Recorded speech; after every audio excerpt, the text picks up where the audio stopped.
Telling stories, real talks, no filter. Where is my man and where is Cupid? I'm ready for a romance. En 2 ans et demi, j'ai fait 51 dates et à l'ère du modern dating, je vais tous vous les raconter. Bienvenue dans Romance, un podcast où je vous raconte les histoires de rencontres avec les mecs d'aujourd'hui. Des histoires parfois drôles, parfois folles, parfois fucked up, mais toujours résolument humaines. Je suis Laurence et vous écoutez Romance. Romance, c'est mon projet complètement indépendant, je fais tout seul, alors j'ai besoin que tu mettes 5 étoiles sur Apple Podcast ou Spotify selon ta plateforme d'écoute et que tu penses à laisser un petit commentaire sur l'émission. Ça m'aide bien plus que tu le crois, merci. Allez, c'est parti pour un épisode de Romance Summer Edition.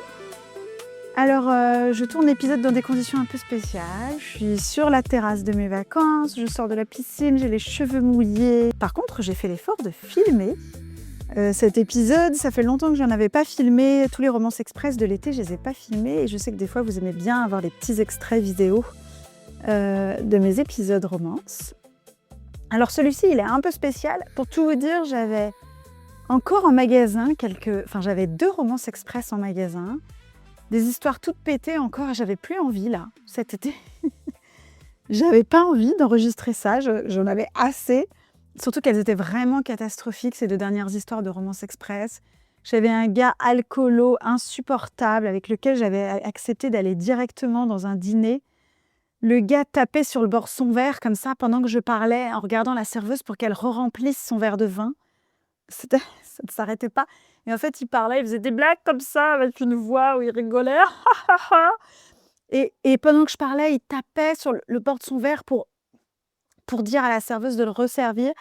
Et j'ai l'impression que ça a duré toute la soirée et qu'il a bu mes 14 verres de vin pendant que je parlais. Il était tellement surex.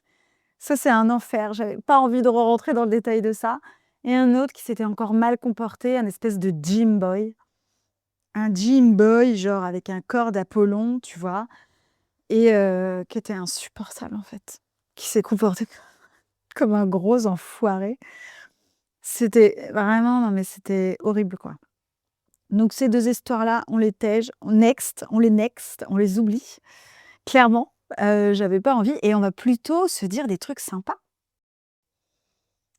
Et la première chose que je vais dire, c'est merci, puisque on est le 18 août, j'enregistre cet épisode la veille de sa diffusion. Et la réalité, c'est qu'on a dépassé les 100 000 écoutes sur Romance en 5 mois. Ça fait un peu plus de 5 mois que Romance existe et on a dépassé les 100 000 écoutes. Et aujourd'hui, on tourne à environ 30 000 écoutes par mois, ce qui est fou dingo malade. En fait, c'était un peu inespéré parce que moi, quand j'ai commencé Romance, je m'étais dit, on verra, j'ai envie de faire ce projet, ça m'amuse. Il y en a qui vont au Pilates. Moi, je me suis dit, tiens, je vais faire des épisodes de podcast. Chacun son truc. Je me suis dit que ça allait m'amuser, que ça allait aussi me permettre de partager mes petites histoires. Je m'étais dit, mes potes vont se marrer, ma sœur va l'écouter et ça va être marrant. Mais en fait, il s'est passé tout autre chose. Il s'est passé un truc de malade mental.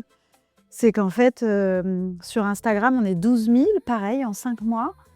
Beaucoup de femmes qui m'envoient des messages tous les jours, tellement cool. Merci les filles pour ça. Et aussi des hommes super sympas qui suivent, qui commentent, qui sont hyper cool et qui mettent des petits messages ou des commentaires sur les épisodes et c'est vraiment trop sympa. Je voulais aussi vous dire que moi, je prends toujours beaucoup de plaisir à vous enregistrer ces histoires, à vous les partager. À un moment, on arrivera à la fin de mes histoires de dating. On verra ce qu'il en est à ce moment-là. Où en est ma vie, ce qu'il est advenu, si j'ai survécu.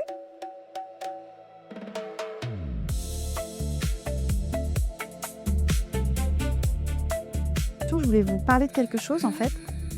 Le podcast, il existe grâce à vous et je le redis à chaque épisode. Mais en fait, je me suis dit que même les super grands podcasts qui sont super fashion le font. Donc si eux le font, je peux le faire aussi.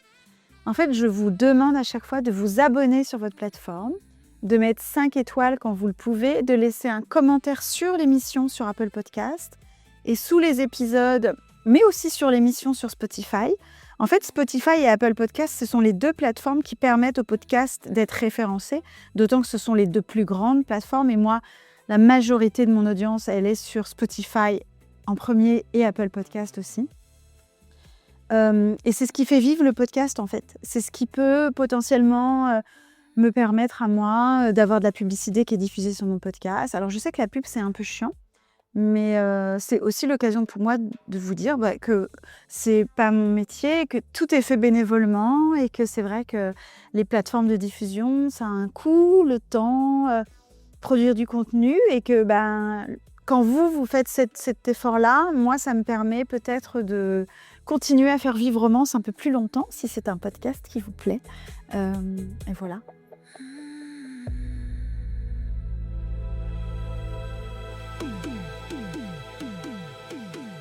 Alors du coup, c'est un petit message de merci, de dire que j'en reviens pas. La première saison de Romance est passée, on va attaquer à la rentrée la 2e. Elle va être très spéciale puisque vous aurez toujours mes histoires de dating en version longue, comme celles que vous avez adorées depuis le mois de mars. Mais j'ai aussi des témoignages de femmes, des super nanas. J'ai enregistré leurs histoires de dating. J'ai choisi ces histoires parce que je les trouve marrantes, je trouve qu'elles marchent bien avec le ton de romance que vous avez l'air de particulièrement apprécier. Et surtout, j'ai noté quelque chose, c'est que ce que vous aimiez sur Romance, c'était l'authenticité des histoires. Le fait qu'en fait, je vous raconte les choses telles qu'elles sont, telles que je les ai vécues, avec les galères qui vont avec. Et du coup, ces nanas qui ont enregistré à mon micro, c'est pareil en fait. Elles racontent comme avec toute leur candeur, leur fraîcheur, leur motivation. Elles sont allées dans ces histoires de dating. Et puis, ce qui en a découlé, du sympa et du moins sympa. Et donc voilà, donc je suis hyper fière qu'elles m'aient donné leur confiance. Et puis, j'ai hâte de vous diffuser ça. Ce sera tout au long de la saison 2, intercalé avec mes épisodes. Et comme ça, vous aurez un peu des deux. Un peu bigou comme les malabars jaunes et roses.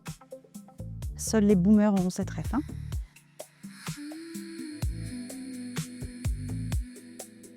Je vous ai demandé de me laisser des questions en story, des sujets que vous aviez envie que j'aborde. Et c'est ce que je vais faire maintenant. La première question qui est tombée et que j'ai adorée parce que c'est un sujet en ce moment auquel je pense beaucoup et auquel j'ai beaucoup réfléchi, c'est le besoin d'intimité émotionnelle et relationnelle avant l'intimité physique, voire d'être amis avant amant. Ça, c'est Romain qui a posé cette question. J'adore les questions de garçons comme ça. Et en fait, moi, je reconnais que j'ai un peu changé d'avis là-dessus. Donc, je trouve que c'est un sujet passionnant sur le dating. En fait, moi, et d'ailleurs, si vous écoutez Romance, vous le savez, je me laisse porter par ce qui se passe sur le moment. Je vis le dating, je n'ai aucune règle, je ne me fixe pas de règles du genre, attends, il faut attendre 4 rendez-vous avant d'avoir une intimité physique, etc. C'est pas comme ça que je pense les choses, je pense en comment se passent les choses, est-ce que j'ai confiance sur le moment. J'ai toujours fonctionné comme ça. Donc, des fois, ça a fonctionné, des fois pas, comme vous le savez. En revanche, avec le temps, pour ne pas dire les années, je commence un peu à changer de point de vue sur ce truc de est-ce qu'on doit tout de suite coucher ou pas? Et mon point de vue, il a évolué de fou, en fait, ces derniers temps. En fait, je pense que bien évidemment qu'on peut avoir des moments merveilleux, une nuit inattendue, etc. Je vous vois venir avec vos commentaires. Je sais ce que vous allez me dire et c'est ce que je pensais aussi. Mais la plupart des nanas avec qui je discute, via Romance, elles veulent des histoires sérieuses. Et c'est là où le bas blesse, c'est que dans les histoires de dating, tout le monde se fait niquer parce que tout le monde veut une histoire sérieuse. Mais finalement, la personne en face, elle n'est pas prête, elle n'a pas envie et ça n'arrive pas. Et donc, pour se protéger, en fait, j'ai un peu envie, moi, de changer de regard là-dessus et de vous donner un conseil. En fait, construisez une intimité douce. En fait, quand je suis allée à la Crush Party, le podcast de Marie-Charlotte Danchin qui faisait une fête, il y avait un talk. Et la phrase que j'ai adorée pendant ces talks sur l'amour, le dating et la séduction, c'était « slow dating avant le dirty dancing ». Et franchement, j'ai trouvé que c'était canon cette phrase. La réalité, c'est que je pense que quand on se voit, que les choses avancent doucement. Et vous pouvez très bien passer une nuit avec quelqu'un si vous avez envie de rester avec la personne. sans rentrer dans les 14 positions du Kama Sutra, en fait. Peut-être que la découverte des corps, la douceur de la connexion, juste être auprès de quelqu'un et de se rencontrer physiquement sans que le dirty dancing ait lieu, c'est, je pense, une des meilleures choses qui puisse arriver. Plusieurs choses déjà. Ça vous permet, à vous, les nanas, de juger de la volonté de la personne d'avoir envie de passer du temps avec vous et de vous revoir. C'est-à-dire que, est-ce que, en sachant que les choses vont aller doucement, elle a toujours envie de passer du temps avec vous, ça démontre clairement, enfin, pour moi, c'est un méga green flag, quoi. C'est le meilleur green flag qu'on puisse avoir. C'est que la personne, elle a envie de vous connaître, de vous rencontrer émotionnellement avant de vous rencontrer physiquement. Et surtout, ce qui se passe, c'est comme vous vous connaissez de mieux en mieux, au moment où vous franchissez le pas du dirty dancing, vous avez déjà atteint une complicité qui vous permet encore de passer un excellent moment, voire un meilleur moment. Donc évidemment qu'il y a des premières nuits qui sont folles. La spontanéité aussi, c'est bien. Ouais, me faites pas chier avec ces trucs-là, j'en peux plus. Je sais, et vous le savez, moi j'ai daté pendant 3 ans. J'ai eu affaire à plein de formats différents, mais je suis forcée de constater que lorsque ça évolue doucement, ça permet déjà de se protéger aussi un petit peu, hein. Oublions pas, le dating, c'est une mise à nu émotionnelle et aussi physique. Et ça peut permettre de protéger un peu cette étape-là et d'attendre que les choses, elles se fassent doucement et aussi d'en savoir plus. Et peut-être que même vous, vous aurez plus envie au bout de 3-4 dates, en fait, et vous serez contente d'avoir protégé cette phase intime avant même, qui sait. En tout cas, c'est mon point de vue. Et je commence de plus en plus à me faire la conviction que le slow dating, c'est vraiment bien. Et j'ai un peu envie de vous inciter à tester ça.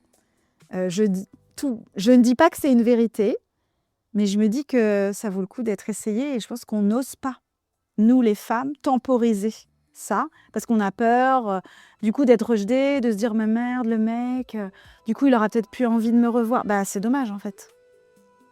Ah, sauf si ce que vous voulez c'est du dirty dancing tout de suite, auquel cas aucun problème. Mais si vous avez envie d'une vraie rencontre, je crois assez à ça. J'ai eu un autre sujet, une autre question sur les mecs pas prêts. Bon, je sais pas quoi vous dire. Franchement, le message du « je crois que j'ai besoin de temps pour moi », je peux plus le saquer. Visiblement, vous aussi, parce que j'ai reçu plusieurs questions autour du sujet des mecs pas prêts, des mecs qui sont plus sûrs. On n'en peut plus en fait. La réalité, c'est que c'est juste symptomatique de ce qui se passe dans le dating. C'est qu'en fait, les applications, et particulièrement sur les applications de rencontre, elles ouvrent un tel accès à l'adrénaline, puisque c'est de ça dont il s'agit. C'est difficile de s'en passer. Et du coup, puisque là on parle des hommes, moi je suis une femme, donc je parle de ce que je connais le mieux, le dating avec les hommes. Les hommes, ils ont un tel accès à l'adrénaline rapide là-dessus, la séduction, la discussion, le fantasme de la potentielle nana qu'il y a derrière ces photos, de ce qui peut se passer, qu'ils ne réfléchissent pas à comment ils se sentent vraiment. Et peut-être que c'est humain aussi, hein. Ils viennent de se séparer, parce que là on parle autour de la quarantaine, hein. Personne n'est dupe sur le fait que c'est ma tranche d'âge. Donc en fait, les gars, ils sortent d'une longue histoire, ils ont envie de dater, ils sont excités et en fait, ils se posent pas la question de comment ils se sentent vraiment. Et dans la plupart des cas, les mecs pas prêts, c'est les mecs qui se retrouvent face à des nanas qui, elles savent ce qu'elles veulent. Ils se payent une flip parce qu'ils se rendent compte qu'en fait, ils n'ont pas envie de répondre aux messages rapidement, ils sont pas sûrs d'avoir envie de te revoir. On vous voit les gars. On sait que ça vous décharge un shot d'adrénaline d'aller sur les apps et de faire des rencontres, mais posez-vous la question avant, quoi. Après, il faut beaucoup de courage pour se poser les questions, parce que ça veut dire qu'il faut peut-être se dire, bah en fait, non, je suis pas prêt. Je vais peut-être pas dater. Parce que la réalité, c'est que tous ces dates, quand on n'est pas prêt, c'est des petits pansements pour éviter de se retrouver tout seul, dans son lit, et d'avoir à réfléchir sur le fait qu'il y a quelque chose qui a merdé, qui nous a amené là, ou quelque chose qui nous fait sentir seul, ou qui nous fait sentir pas bien. Et voilà. La bonne manière de le savoir, c'est d'oser poser les questions. Je vous avais déjà fait un petit post là-dessus.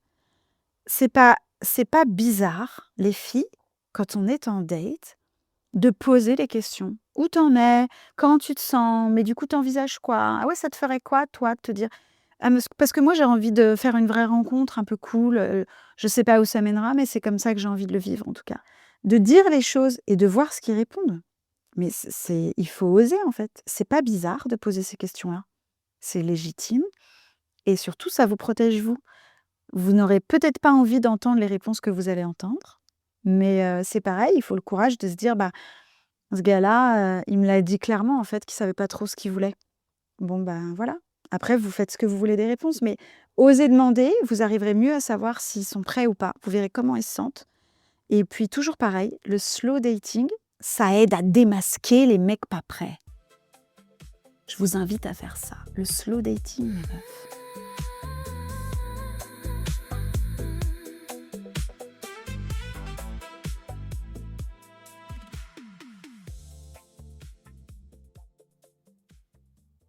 J'ai une autre question d'un garçon. Elles sont bien vos questions, les garçons, aujourd'hui. Qui me disait comment on fait pour gérer les complexes dans la rencontre, leur dévoilement, en parler à l'autre. Bon, c'est hyper dur, on va pas se mentir. Bah, c'est hyper dur quand on a des complexes. La seule manière d'arriver à en parler et à en dévoiler à l'autre, je pense, c'est de se sentir en confiance.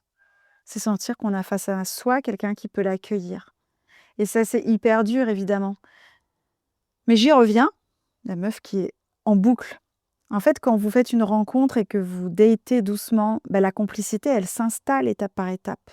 Vous rentrez pas dans l'intimité ou sinon dans une intimité douce, une intimité soft qui vous permet d'aller doucement vers l'appréhension et la compréhension de l'autre. Bah, la complicité va se créer et à un moment, vous serez capable de dire bah, tu vois, moi, mon complexe, c'est ça en fait. Je suis pas à l'aise avec ça. Et vous serez peut-être surpris de la réponse de la personne. Si elle a envie de vous reconnaître, si elle est séduite, peut-être que vos complexes à vous, ils vous appartiennent qu'à vous et qu'elle, elle les voit pas. Donc moi, j'ai un peu envie de vous dire, que je sais qu'il faut se sentir en sécurité et que ça met un petit peu de temps avant de se sentir en sécurité avec quelqu'un. Mais que sentir la sécurité, c'est le plus gros green flag qui puisse exister avec un garçon ou une fille, pardon, avec un garçon ou une fille. Bah, ça, en fait, c'est un vrai green flag parce que la sécurité, ça veut dire qu'on peut déposer ses émotions, déposer ses questionnements, déposer aussi, ses contradictions, le fait de pas être d'accord avec quelque chose qu'on vit, parce qu'on est assez en sécurité pour savoir que la personne, elle va l'accueillir, en fait. C'est trop beau ça. Ça, c'est trop chouette. C'est tout ce que je vous souhaite, de la sécurité.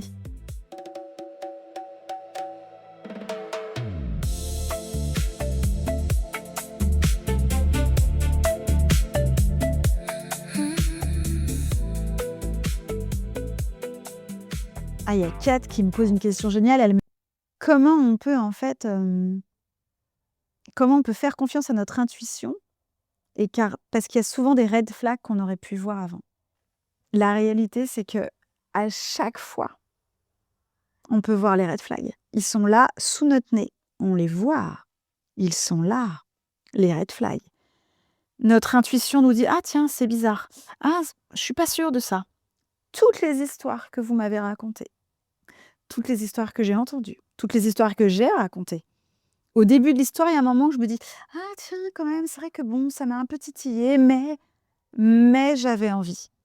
En fait, le problème, c'est que ce qui nous arrive, c'est qu'on a tellement envie que ce soit cool. On a tellement envie de vivre un moment sympa qu'on met de côté les red flags parce qu'on préfère voir le positif. Et ça nous nique à chaque fois et bam, on se fait avoir. Notre intuition, elle est là pour nous protéger et je pense qu'il faut apprendre à l'écouter. Si à un moment on se dit: «Tiens, c'est marrant, lui, il a l'air quand même, mais bon, en même temps, il est super gentil avec moi et en même temps, il est super cool, il m'envoie des petits messages». Ouais, mais j'y avais pensé et en fait, où on l'adresse en parlant à la personne, en lui disant: «Tiens, j'ai noté que tu me parlais beaucoup de ton ex. Tiens, j'ai noté que tu en es déjà au 8e verre de vin pendant notre dîner. Comment ça se passe avec l'alcool? Tiens, j'ai noté que ça fait plusieurs fois que tu me dis que tu sais pas ce que tu veux, tu virevoltes comme ça, mais tu es sûr que tu as envie de faire une rencontre?» C'est hyper il faut du courage, hein, mais ça veut dire que vous avez eu une petite intuition et vous osez poser la question. Si vous l'amenez de manière non violente, sans accusation, juste en étant factuel et en disant: «Tiens, j'ai noté ça, ça m'a éveillé quelque chose, qu'est-ce que t'en penses? Et vous verrez la réaction de la personne. Toujours pareil. Si la personne, elle vous prend pour une ouf, si elle répond mal, si il ou elle répond mal, en fait, vous n'êtes pas en cause. Et si vous arrivez à ouvrir des sujets un peu lourds comme ça, vous verrez, vous allez ou éliminer les red flags, ou ça va les renforcer. Bon, là, faut lâcher la rampe, faut s'en aller. Si les gens ne savent pas accueillir ce genre de questions, ne sont pas capables d'échanger avec vous, fuyez, fuyez. C'est tout ce que j'ai à dire.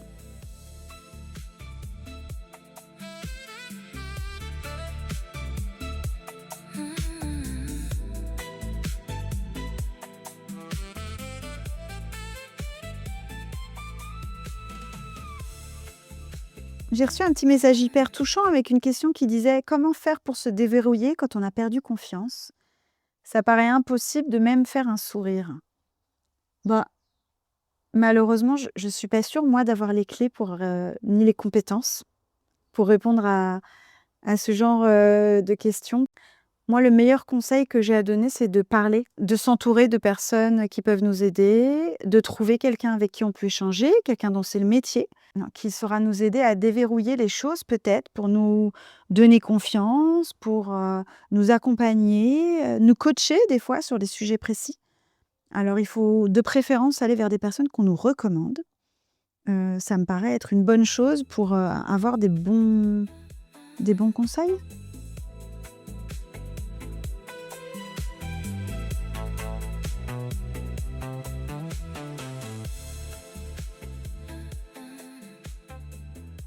Je trouve ça génial, quand vous me proposez des sujets, des thématiques, des choses qui vous intéressent. Alors n'hésitez pas en commentaire ou sur l'Instagram romance.podcast. Je parle au filtre de ce que je connais et de ce que j'ai vécu, mais peut-être que ça peut faire écho, à vous. Je vous remercie encore pour, l'écoute de ce podcast romance et surtout de ces échanges charmants, que j'ai tous les jours. Vraiment, mais tous les jours, je reçois des messages tellement cool. De vous, beaucoup de femmes. Je vous remercie pour ça, c'est vraiment chouette. C'est grâce à vous aujourd'hui que Romance fait son petit chemin. Je ne sais pas où ça aboutira, mais c'est vraiment cool. Merci encore pour ces 30 000 écoutes, plus de 30 000 écoutes mensuelles. Et je tiens à dire que quelque part, Romance a un peu changé ma vie, à plein d'égards. J'aurai peut-être l'occasion de vous en reparler. La rentrée approche. Je vous souhaite à tous une bonne rentrée. On se retrouve donc très vite avec des épisodes plus longs et aussi les témoignages de femmes et toujours des petits épisodes surprises à droite à gauche parce qu'on adore ça. Je vous embrasse et à très vite. Dating stories, real talks, no filter. Where is my man?